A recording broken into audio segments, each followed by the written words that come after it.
Tony Jaa didn't just defy gravity, he humiliated it. He kicked harder, flipped higher, and moved faster than any action star since Bruce Lee. A one-man wrecking crew, with no wires, no CGI, and no limits. But just as he exploded onto the global stage, he vanished. No farewell tour, no scandal, just gone. Why? This is the heartbreaking true story of how the world's most promising martial arts legend lost everything: fame, freedom, and the future Hollywood had promised. Born Tachakkorn Yirum in rural Thailand, Tony Jaa was the son of rice farmers. No acting schools, no agents, just dreams and dirt. As a kid, he didn't have TV action heroes. He became them. Bruce Lee, Jackie Chan, Jet Li. He'd watch their moves at temple fairs and then spend hours perfecting them in the fields. Spinning kicks between buffaloes, cartwheels over haystacks. He wasn't training for a fight, he was training for a legacy. At 10 years old, Tony began formal Muay Thai training at a temple.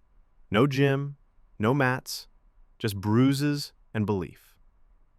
He fought in local matches, gaining respect, but he never wanted to be just another fighter. He wanted to bring martial arts to the screen, just like his idols.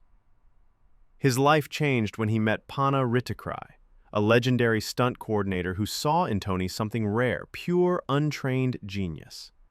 He brought Tony into his stunt team where the work was brutal, thankless, and deadly. For 14 years, Tony was the guy getting thrown through windows, trampled by elephants, or set on fire, while the stars got the credit. He never complained. Every fall, every fracture, every silent credit was a stepping stone.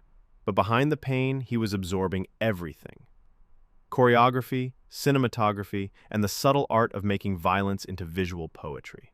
Tony wasn't just another guy with fists, he was a future icon, waiting to explode.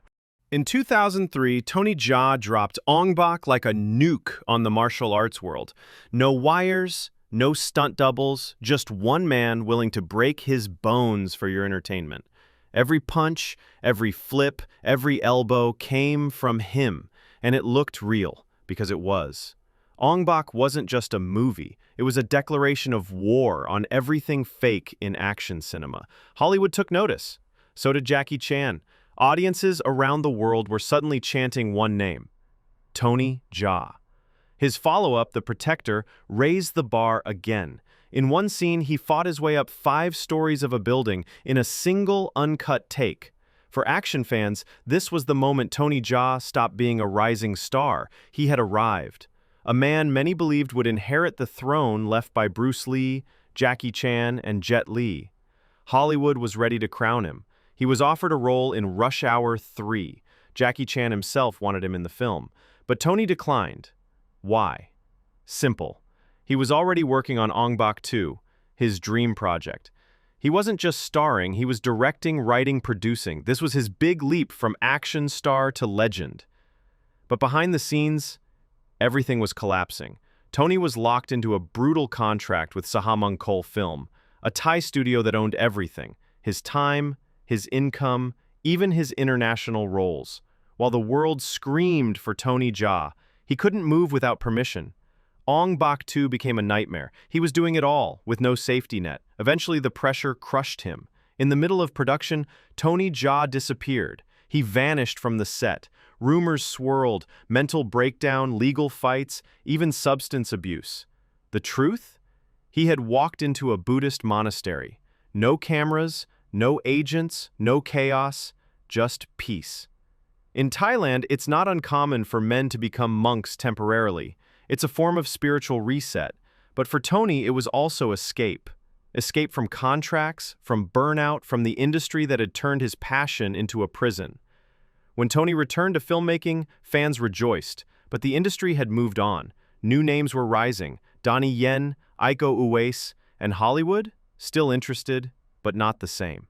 Tony landed roles in Fast and Furious 7 and XXXX Return of Xander Cage, but Hollywood didn't know what to do with him. He was used like a novelty, flashy moves and small parts.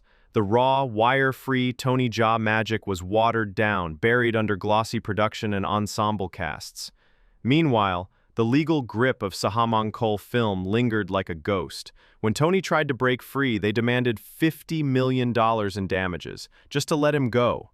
By the time he was finally free, the fire had dimmed. He still worked, skin trade, never back down 3, triple threat, but that world-dominating energy? Gone. Tony Jaa didn't just change martial arts films. He redefined what audiences expected from action. He forced even legends like Donnie Yen to up their game. He brought back the realness in an era bloated with CGI. But unlike Bruce Lee or Jackie Chan, Tony never had control of his own destiny. He was always someone else's project, someone else's pawn.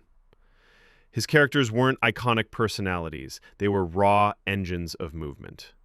Beautiful to watch, but hard to remember. One of his most famous lines? Just his name and where he came from. That's it. That's the emotional weight we got. Tony Jaa should have been a global icon, but contracts, burnout, poor management, and a broken system stole that future from him. He wasn't defeated by a villain in a final fight scene. He was buried by the industry that promised to lift him up. And yet, his influence lives on. Every action star who trains harder, every director who dares to shoot real fights, every fan who replays that staircase fight from The Protector, that's Tony Jaa's legacy. So, what do you think? Did Tony Jaa deserve better? Could he have been the next Bruce Lee, if only the world let him?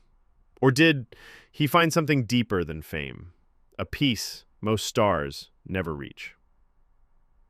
Drop your thoughts in the comments, and if this story moved you, give it a like, share it with someone who loves martial arts films, and hit that subscribe button. Because coming up next, we're diving into another action icon's rise, fall, and forgotten legacy.